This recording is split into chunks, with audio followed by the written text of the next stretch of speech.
Hemos escuchado las plegarias de nuestro querido maestro Ezequiel Ataocusi Gamonal, fundador del gran proyecto de integración sudamericano de fronteras vivas, fundador del partido político PREPAP Consejo del Pescadito, fundador de la Congregación Israelita Nuevo Pacto Universal y en especial compilador del Decálogo Universal. Una doctrina excelente, no superada por ninguna mente humana.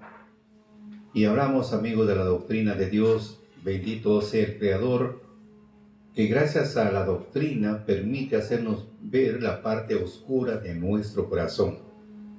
Y nos da el alcance, cómo buscar que dominar, cómo buscar que controlar o someterlos o sujetarlos a esos pensamientos no gratos, a esas emociones negativas, a esos impulsos violentos, a esas pasiones locas. Permite que seamos personas equilibradas, vivir en ese punto medio entre dos extremos, como dijo Sócrates, a ser personas que aprendemos a sobrellevarnos el uno con el otro. Es como decir, dijo el rey Salomón, para comprender esta frase, y les puedo preguntar a muchos de ustedes, antes de dar inicio, ¿cómo se sienten ustedes cuando hablan mal de usted? Hablan mal y sin motivo, pero piensan que es una verdad, y ahí se llenan la boca hablando de cosas que no convienen. ¿Cómo usted se sentiría? Como ser humano se siente usted mal, se siente usted ofendido, ofendida, y su primera reacción, ¿cuál sería? Y lo denuncia ante la policía, ante la parte judicial, pero usted lo denuncia por difamación y calumnia. ¿Por qué? Porque le está hablando cosas que no convienen. Está hablando cosas que usted ni siquiera los cometió, pero hacen ver que usted es el culpable. Entonces, ¿cómo se siente? Mal. Muy bien. ¿Y cómo se siente usted cuando empieza a hablar mal de otras personas sin motivo, sin causa? No sabe la realidad, pero dice que es una verdad. Y habla hasta por los codos. ¿Cómo se siente usted? Placer. Entonces, si hablan mal de usted y de vez en cuando habla mal de otros también, ¿por qué se siente entonces ofendido? ¿Por qué? Busque el equilibrio. Busque, si hablan mal, también hablo mal. Entonces busco el equilibrio. ¿Por qué amargarme la vida? Por eso dice en Eclesiastés capítulo 7, 20, 21 y 22, para que yo lo estoy mencionando. Ciertamente no hay un hombre justo en la tierra que haga bien y nunca peque. Muy bien. Tampoco apliques tu corazón a todas las cosas que se hablaren. O tampoco apliques tu corazón a todas las cosas que se hablaren. Porque no oigas a tu siervo que dice mal de ti.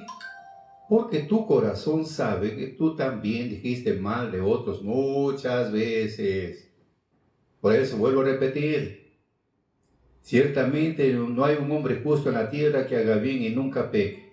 Muy bien. Tampoco apliques tu corazón a todas las cosas que se hablaren. Así que no apliques tu corazón a todas las cosas que se hablaren. Como decía nuestro maestro en uno de sus audios en el año 1995, en tiempo de la política, dijeron: mientras en nosotros no hay maldad, así hablen la zamba canuta, no tenemos por qué amargarnos, no tenemos por qué incomodarnos. Mientras en nosotros no hay maldad. Es como alguien que viene con un regalo y yo no lo recibo. ¿Con quién se queda ese regalo? Se queda con aquel que lo trajo. Eso dice el dicho, como dice un dicho popular, a palabras necias, oídos sordos. Por eso dice: tampoco aplique tu corazón a todas las cosas que se hablaren, porque no oigas a tu siervo que dice mal de ti, porque tu corazón sabe que tú también dijiste mal de otros muchas veces. Entonces acá, buscar siempre el equilibrio. Ahora, si estoy haciendo algo malo, soy afligido, entonces no tengo por qué sentirme molesto, no tengo por qué sentirme desmayar. Bienvenido sea. ¿Por qué? Porque está bien aplicado. Por eso dice la Escritura, vamos a aclarar lo que dice la Escritura. Dice ahí, vamos a ver, el apóstol Pedro dice lo siguiente. El apóstol Pedro, vamos a ver, ¿dónde está? Dijo el ciego y nunca vio. Primera de Pedro, capítulo 2, versículos 20 y 21. Porque ¿qué gloria es si pecando vosotros sois abofeteados y lo sufrís? ¿Qué gloria es si pecando vosotros sois abofeteados y lo sufrís? No hay ninguna gloria, amigos. Mas si haciendo bien sois afligidos y lo sufrís, esto ciertamente es agradable delante de Dios. Porque para esto sois llamados, pues que también Cristo padeció por nosotros, dejándonos un ejemplo, para que nosotros sigáis sus pisadas, el cual no hizo pecado, ni fue hallado engaño en su boca, que cuando le maldecían no retornaba maldición, mas cuando padecían no amenazaba, sino remitía la causa al que juzga justamente. Entonces, queridos amigos, busquemos siempre el equilibrio, ser pacientes, y ahí tratemos de poner en práctica el amor fraternal. Como decía nuestro maestro, ¿quién de ustedes ha presentado una ofrenda por sus hermanos que están debilitados en la fe? ¿Quién de ustedes ha presentado una ofrenda por sus hermanos que no están? Nada, amigo, ni por nosotros presentamos, menos vamos a presentar por los demás. Nos falta mucho practicar, pero ahí estamos en este camino que Dios nos ha trazado. Bien, amigos, vamos acá. Lo que estamos viendo, hemos trazado para el día de hoy, es el orgullo positivo, porque hablamos del orgullo, es muy amplio, ¿no? Pero vamos parte por parte para comprender. Cuando hablamos, amigos, del orgullo, viene a ser pues un sentimiento de satisfacción, un sentimiento de gozo, un sentimiento de complacencia, de alegría. Pero ¿por qué son esos sentimientos de gozo, de complacencia, de satisfacción, de alegría? Porque por los logros, por las capacidades o méritos propios, o por algo en lo que una persona se siente concernada. Para eso es, ¿no? Entonces, esta emoción que estamos hablando se puede identificar entre positivo y negativo, pero vamos a hablar de lo positivo en esta oportunidad. El orgullo positivo pues se manifiesta en autoestima y autoconfianza. Nos ayuda a valorarnos y a descubrir nuevas fortalezas, nos impulsa a seguir aprendiendo, nos impulsa a seguir creciendo y pensar también en nuestros límites, porque todo es limitado. No hay nada ilimitado, todo tiene su límite, todo. Por ejemplo, una persona se siente orgullosa de su carrera profesional, porque con qué esfuerzo puso todo el empeño para postular a la universidad, y ingresó. ¡Qué gozo, qué orgullo que ingresó! Muchos jóvenes hacen fiesta, como le viene la fiesta de los cachimbos. Contento porque ingresó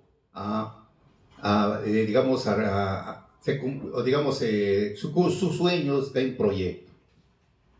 Y cuando ya se recibe, termina, qué orgullo, dice, por fin terminé mis 6 años estudiando en la universidad.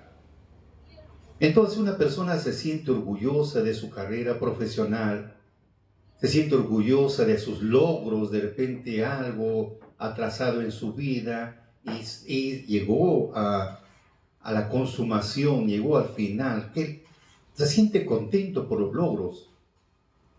No le interesó lo que digan, siguió firme, como dice un gran personaje. Si tú quieres llegar a tu meta, no te detengas a la mitad del camino para lanzar piedras a cada perro que te ladra.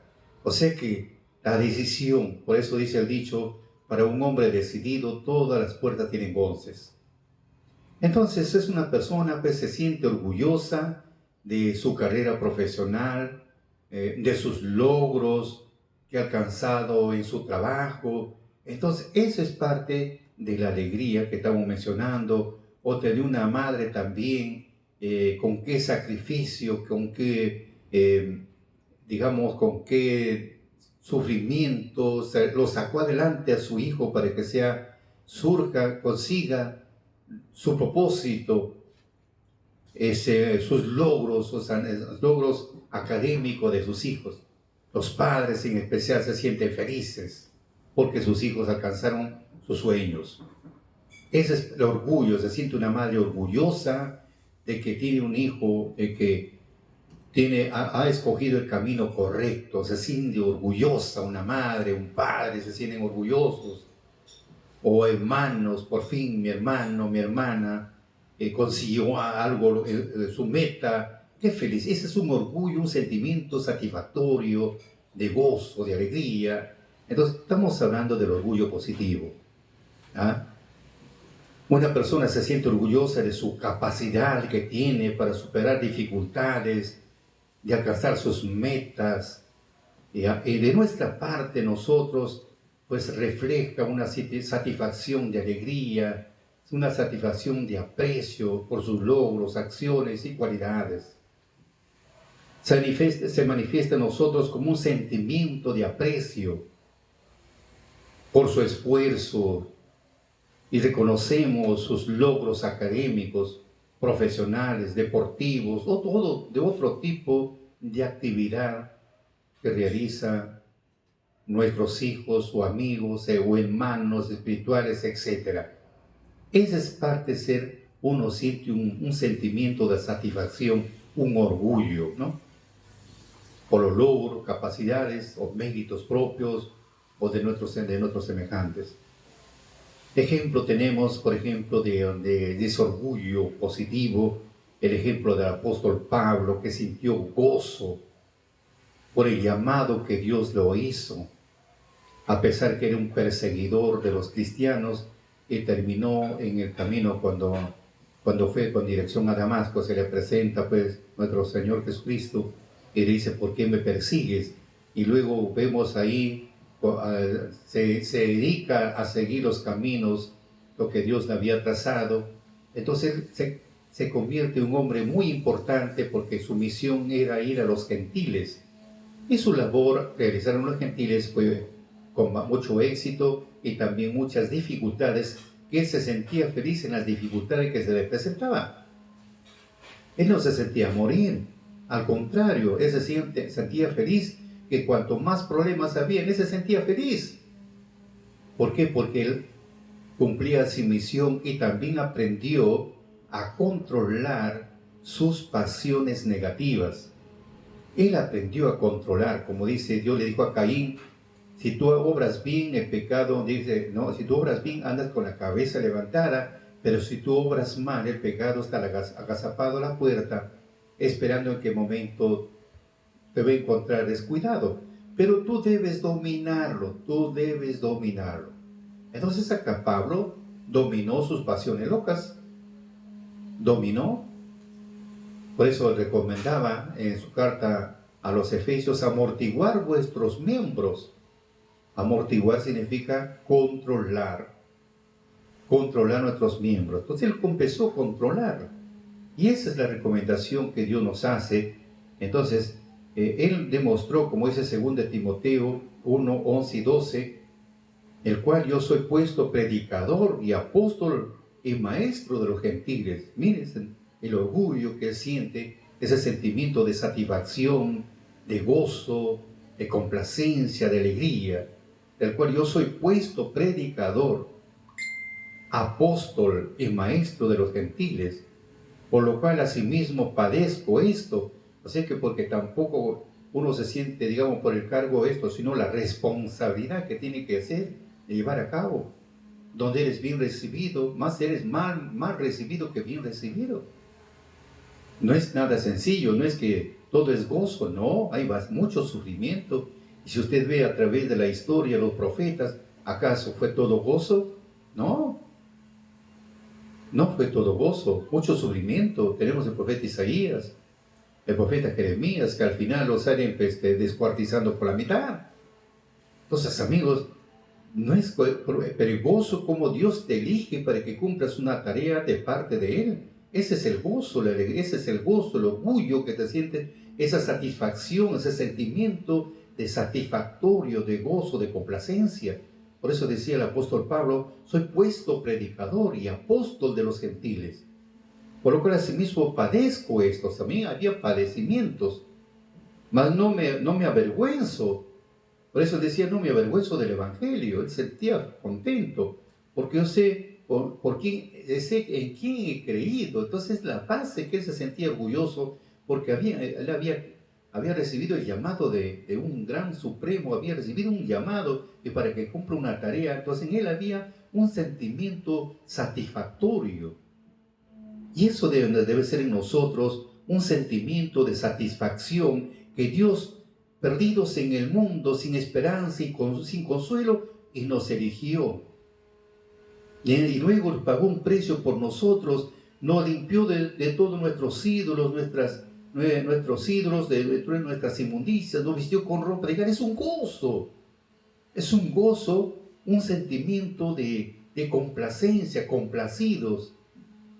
Y cuando vamos avanzando en nuestro propósito, vamos cumpliendo nuestros logros, a veces con duras penas, pero al final caramba, viene, como dice, después de la tempestad viene la calma. Por eso, queridos amigos, cuán importante, decía el apóstol Pablo, por lo cual asimismo padezco esto, porque no hay nada fácil, pero no me avergüenzo por eso, porque yo sé en quién he creído, y estoy cierto que Él es poderoso para guardar mi depósito para aquel día. O sea, estaba contento, y lo que estaba haciendo no era en vano, sino al final tenía una recompensa. Él estaba feliz por eso, se sentía orgulloso como un instrumento útil para Dios, un vaso útil para Dios. Por eso, queridos amigos, cuán importante es, como decía el salmista David, 16:11, el gozo grande es, decía el salmista David, el gozo grande que yo siento es mirar tu rostro. Fíjese esa alegría que tenía el salmista David. El gozo grande que siento por dentro es mirar tu rostro. Delicia siempre a tu derecha y me muestra la senda de tu vida. Dije, qué alegría, qué satisfacción cuando vemos que somos útiles en el negocio de Dios. Qué satisfacción, un sentimiento de alegría, un sentimiento de complacencia. Esa es la base. Como vemos en el caso de nuestros ancestros, la alegría de que muchos confiaron en Dios, muchos fueron elegidos para que cumplan un ministerio y lo cumplieron. Por eso dice en Eclesiástico, vamos a leer de nuestros antepasados, vamos a leer de aquellos grandes hombres. Dice en el Eclesiástico 44, 1, 2, 3, 4, 5, alabemos a los hombres gloriosos, los antepasados de nuestra raza, esa gloria suya, inmensa, magnífica, el Señor la creó desde la eternidad. Unos supieron gobernar su reino y se hicieron famosos por sus hazañas, otros demostraron su inteligencia en sus empresas, otros fueron videntes y profetas, otros dirigieron a la nación con sus consejos, con su conocimiento de las escrituras de su pueblo y con las sabias palabras de la enseñanza. Otros cultivaron la música y escribieron obras poéticas. Otros, ricos, llenos de fuerza, vivieron en paz en su herencia. Todos fueron glorificados por sus contemporáneos y durante su vida fueron motivo de orgullo para ellos. Algunos de ellos dejaron un nombre por el que los recordarán. En cambio, otros no dejaron ningún recuerdo y desaparecieron como si no hubieran existido. Pasaron como si jamás hubieran nacido, asimismo sus hijos después de ellos. Eso no fue la suerte de aquellos hombres de bien cuyas obras no se olvidaron.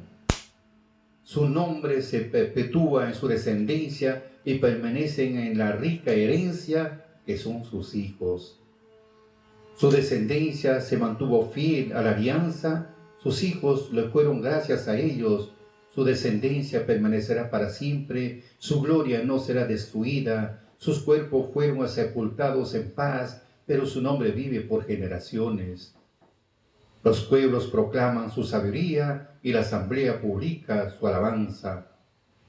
Enoc agradó al Señor y fue trasladado, con su ejemplo invitó a los hombres de todos los tiempos que se conviertan. Noé fue hallado perfectamente justo y en el tiempo de la cólera trajo la reconciliación. Gracias a él quedó un resto en la tierra cuando se produjo el diluvio. Las alianzas perpetuas fueran hechas con él para que no volviera a ser destruido todo mortal por diluvio. El ejemplo tenemos de Abraham. Es el padre sublime de una multitud de naciones y nadie le igualó en gloria. Observó la ley del Altísimo, hizo alianza con él. Y el Señor estableció alianza con su carne. En el día de la prueba fue hallado fiel, por lo cual Dios lo prometió bajo un juramento que bendeciría en su descendencia a todas las naciones, la multiplicaría como el polvo de la tierra. Tenemos el ejemplo de Moisés, de Aarón, Josué, jueces, el ejemplo de David, el gozo de Salomón, Elías, Eliseo, etcétera, de los grandes de nuestros antepasados. Por eso, queridos amigos, es un sentimiento de satisfacción como muchos cumplieron con su deber. Por eso, ejemplo para nosotros seguir sus pasos. Y cuando uno cumple con su deber, Dios se siente feliz con aquellos que cumplen su deber. Dios se siente feliz. Tenemos, nuestro Señor Jesucristo propuso un ejemplo muy hermoso concerniente cuando cumplimos nuestro deber. Mateo capítulo 25, 14 a 30, dice lo siguiente. Vamos a ver cuando pone el ejemplo, la parábola de los talentos, para ver cuando uno cumple con su deber. Dice: el reino de los cielos es como un hombre que al partir a tierras lejanas reunió a sus servidores y le encargó sus pertenencias. Al primero le dio 5 talentos de oro, a otro le dio 2 talentos, al tercero solamente le dio 1, a cada uno según su capacidad. Inmediatamente se marchó. El que recibió 5 talentos de oro hizo negocios con el dinero y ganó otros 5 talentos de oro. El que recibió 2 talentos hizo otro tanto y ganó otros 2 talentos de oro. Pero el que recibió 1 hizo un hoyo en la tierra y escondió el dinero de su patrón. Después de mucho tiempo volvió el señor de estos servidores y le pidió cuentas. El que había recibido 5 talentos de oro le presentó otros 5, diciéndole: Señor, usted me confió 5 talentos de oro. Tengo además otros 5 que gané con ellos. El patrón le contestó: muy bien, servidor bueno y honrado. Ya que has sido fiel en lo poco, te voy a confiar mucho más.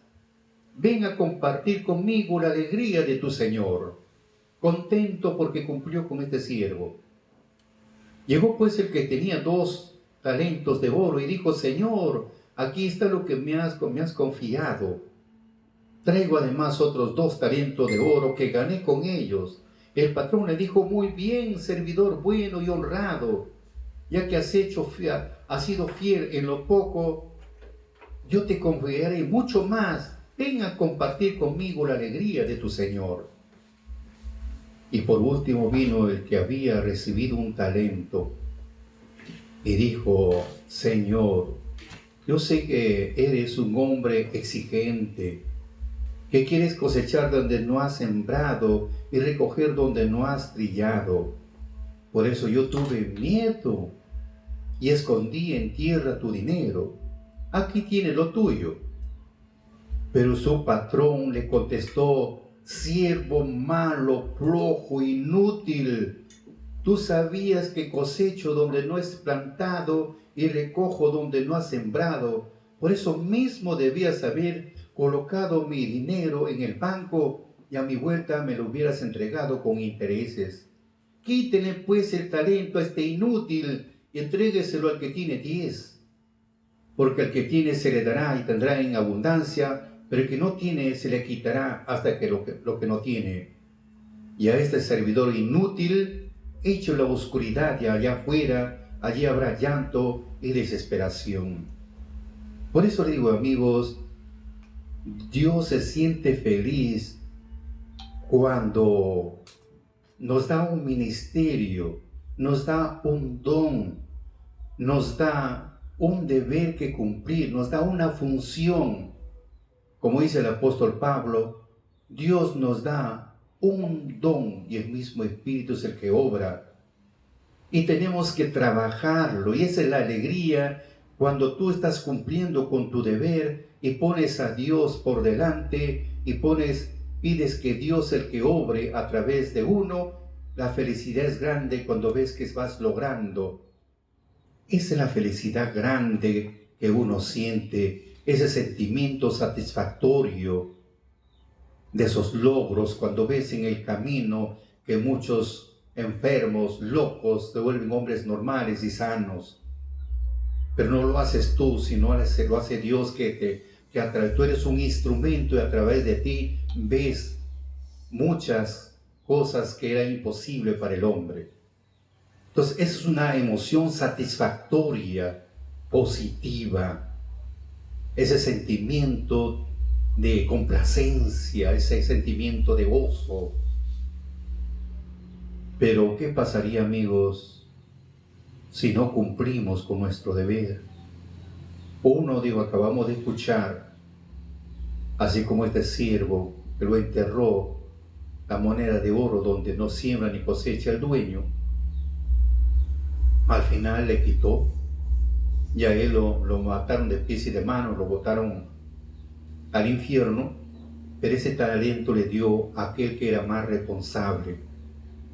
Pero cuando no cumplimos con nuestro deber, es admirable, dice el profeta Jeremías 13:19, mas si no oyeres esto, en secreto llora mi alma a causa de vuestra soberbia. Llorando amargamente, se desharán mis ojos en lágrimas, porque el rebaño de Jehová fue cautivo. Entonces vemos acá, vuelvo a repetir, mas si no oyeres esto, no tomas atención esto, no te preocupas, no pones oídos, te descuidas, te vuelves un hombre flojo. ¿Qué dice Dios? En secreto llora mi alma a causa de vuestra soberbia, la altivez. A causa de eso, llorando amargamente, se romperán mis ojos en lágrimas. Por eso, queridos amigos, como decía nuestro maestro, ¿Dios llora o no llora? Por eso, cuán importante, amigos, es cumplir nuestro deber. Y cuando cumplimos con el ministerio, la tarea que Dios nos ha dado, amigos, hay una alegría grande. Es nosotros especialmente sentimos gozo, no solamente nosotros, sino mucha gente que desconoce y ve tantas señales.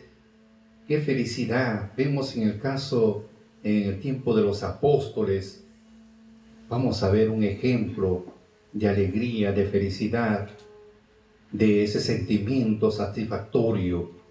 Vemos en el libro de los Hechos, por ejemplo, el capítulo 8, vamos a leerlo, dice acá, cuando hablamos después de la muerte de los discípulos, después de la muerte de Esteban, dice, Saulo aprobaba entonces aquella muerte estamos hablando de Esteban, el primer diácono, Ese día se desencadenó una gran persecución contra la iglesia de Jerusalén. Todos excepto los apóstoles se dispersaron sobre las regiones de Judea y de Samaria. Unos hombres piadosos enterraron a Esteban e hicieron por él gran duelo. Mientras tanto, Saulo hacía destrozos en la iglesia, entraba en las casas, llevaba a la fuerza hombres y mujeres y los metía en la cárcel. Felipe anunciaba la palabra en Samaria. Al mismo tiempo, los que se habían dispersado iban de un lugar a otro anunciando la palabra. Felipe por su cuenta fue a una ciudad de Samaria, donde empezó a predicar a Cristo. Toda la gente se interesó por la predicación de Felipe. Iban a oírlo y a veces los prodigios, y a ver los prodigios que realizaba, pues de muchos endemoniados salían los espíritus malos, dando gritos, y numerosos paralíticos, cojos, y los cojos quedaron sanos, de tal modo que hubo una gran alegría en aquella ciudad. Por eso vemos, amigos, aparte de, estamos hablando de Felipe, esa felicidad que él sentía, cómo Dios obraba a través de él mediante su espíritu, porque el que hace las maravillas no es el hombre. Eso tenemos que comprender. El que hace las maravillas no es el hombre. Dios actúa a través del hombre, sí. Por eso dice Pablo en 1 Corintios 2, 10, 11 y 12, como una pequeña aclaración para ver quién es el que hace las maravillas. Empero Dios nos reveló a nosotros por el Espíritu, porque el Espíritu todo lo escudriña aún lo profundo de Dios. Porque ¿quién de los hombres sabe las cosas del hombre, sino el Espíritu del hombre que está en él? Así tampoco nadie conoció las cosas de Dios, sino el Espíritu de Dios. Y nosotros hemos recibido no el espíritu del mundo, sino el Espíritu que es de Dios, para que conozcamos lo que Dios nos ha dado. Entonces el que hace obra a través de nosotros es el Espíritu Santo, o como dice en hebreo, Ruach, la fuerza de Dios. Es el que actúa a través de nosotros. Pero cuando empezamos también a limpiar nuestro corazón, porque dice en sabiduría, en el capítulo 1, 2, 3, 4 y 5, que el Espíritu no habita en un corazón de doblez, ni tampoco un instrumento del pecado. Tenemos que empezar a limpiar nuestro corazón para que el Espíritu obre y podamos ver las maravillas que hace el Espíritu a través de nosotros, y ver la gente como se maravillaba, como vemos en este caso cuando Esteban, a través de Esteban el Espíritu sanaban enfermos, expulsaba demonios, pero no él, sino el Espíritu que estaba en él. Entonces el pueblo se gozaba. Eso, amigos, tenemos que avanzar. Así como Juan le dijo en su tercera carta, las recomendaciones de Juan. Vamos a ver la recomendación del apóstol Juan en su tercera carta. Vamos a ver, tercera de Juan, capítulo, en versículos 3, vamos a ver, 1, 2, 3. Dice lo siguiente en la tercera: yo, el anciano, el muy amado Gayo, al que amo sinceramente, muy querido desde que te resulten bien todos tus asuntos y que goces de salud corporal, como gozas la del alma. Mucho me alegré con los hermanos que vinieron y que alabaron tu verdad. Quiero decir la manera como vives en la verdad.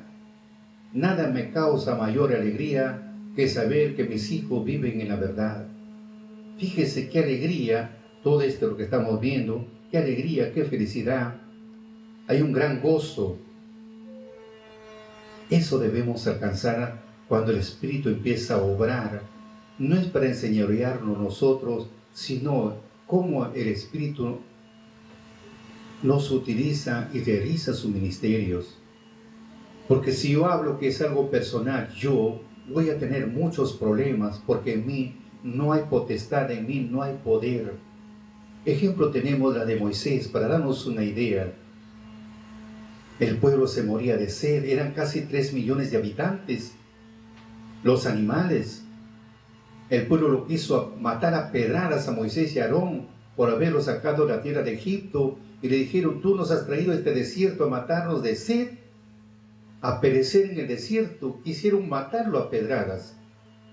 Moisés y Aarón, asustados porque lo iban a matar a pedradas, se fueron ante el tabernáculo, doblegaron su rodilla y empezaron a clamar y dijeron: Señor, ¿qué hacemos ahora? Este pueblo no quiere matar, no quiere lapidar a pedradas. ¿Qué hacemos?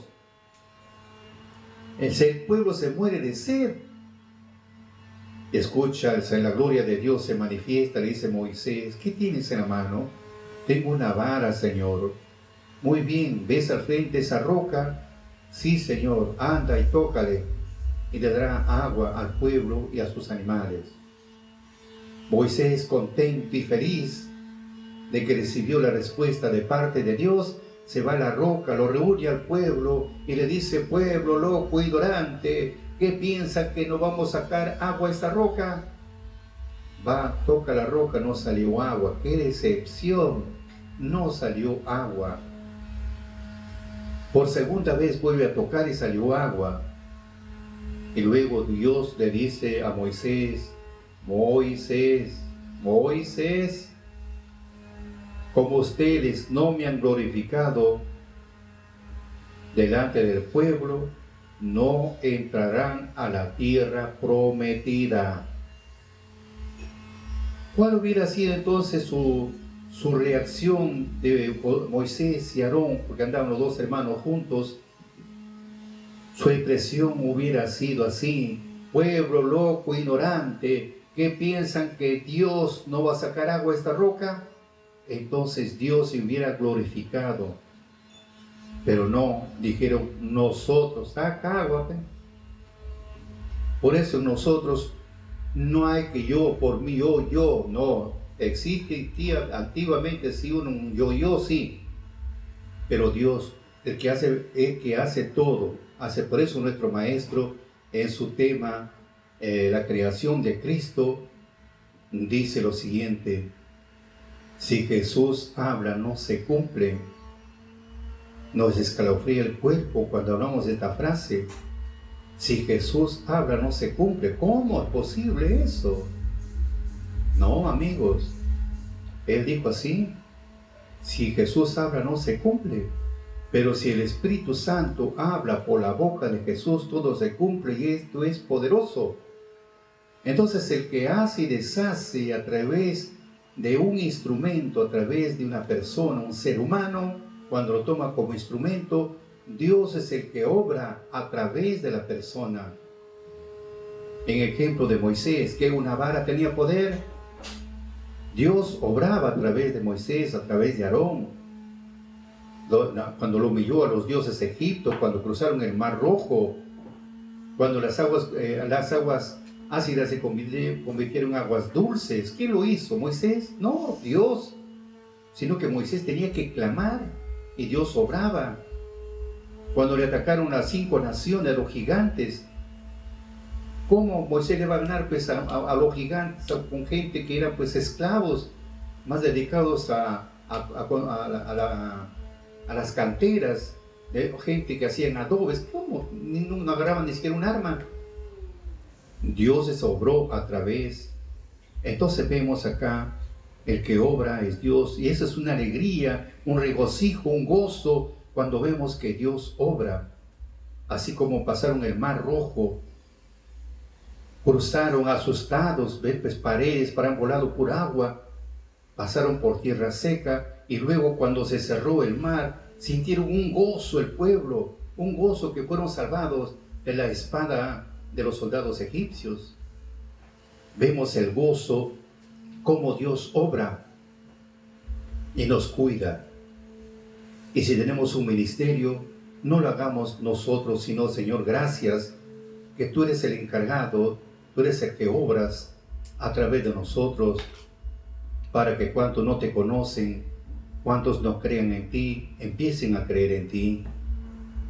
Por eso decía nuestro Señor Jesucristo: en Lucas capítulo 10, versículo 17 a 21. Vamos a leerlo. Lucas capítulo 10. Vamos a ver, dijo el ciego y nunca vio. Dijo lo siguiente: cuando los envió a los 70 predicadores, fíjese ese gozo, cuando lo mandó nuestro Señor Jesucristo a los 70 predicadores de dos en dos, que vayan a preparar el terreno, y le dijo así. Vamos a leerlo primero. Los 72, y volvieron muy felices. Fíjese, los 72 predicadores volvieron muy felices diciendo: Señor, en tu nombre sometimos hasta los demonios. Fíjese ese gozo que sentían ellos.